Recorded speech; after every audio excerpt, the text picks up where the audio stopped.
Ya, pada waktu kali ini saya akan presentasikan tentang serangan umum 1 Maret. Untuk latar belakangnya itu dimulai pada skala agresi militer Belanda kedua, yang kurang lebih 1 bulan setelah agresi militer Belanda kedua yang diluncurkan pada Desember 1948, dan ia mulai menyusun strategi untuk melakukan pukulan balik terhadap tentara Belanda, seperti memutus telepon, merusak jalan kereta, dan lain-lain.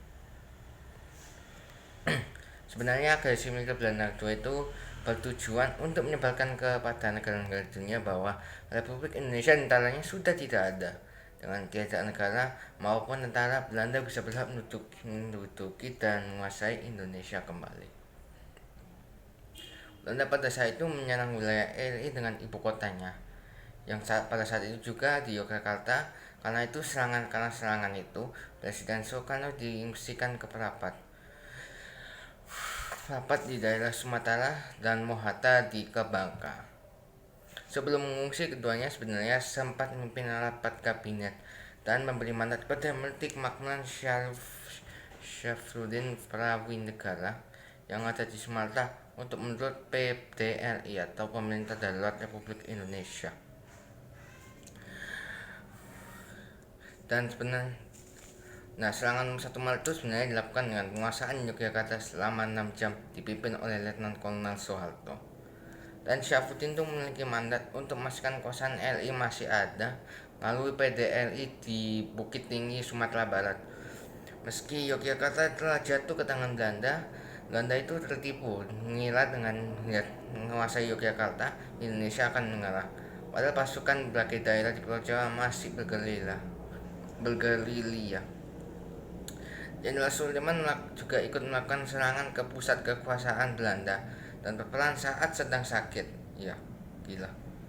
Dan A.E. Nasution juga melakukan serangan tanggal 22 Desember 1949 dan memproklamasikan pemerintahan militer di Pulau Jawa. Dan serangan umum 1 Maret itu dilancarkan jam 6 pagi seiring bunyi sirine petanda jam malam berakhir. Pada saat itu Belanda tidak siap dan tentara RI langsung memukul mundur seluruh pasukan militer Belanda selama 6 jam. Dan selama 6 jam juga Yogyakarta dikuasai tentara RI.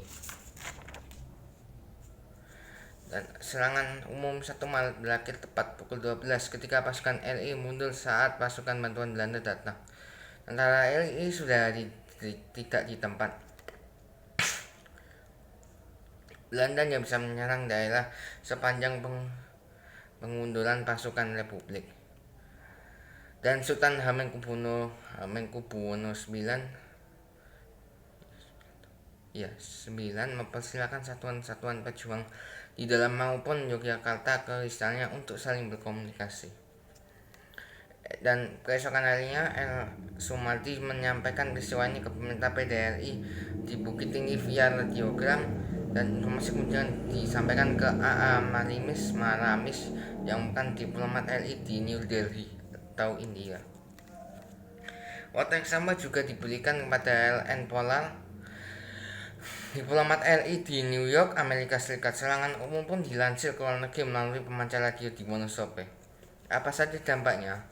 Dampaknya itu menunjukkan pada dunia bahwa Indonesia tetap ada dan TNI masih mampu menyerang, dan juga mendukung diplomasi RI di forum PBB, mendorong perubahan sikap Amerika Serikat yang akhirnya balik menekan Belanda agar berunding dengan RI, dan menaikkan mental rakyat dan tentara TNI yang bergerilya, juga memantapkan mental dan semangat Belanda.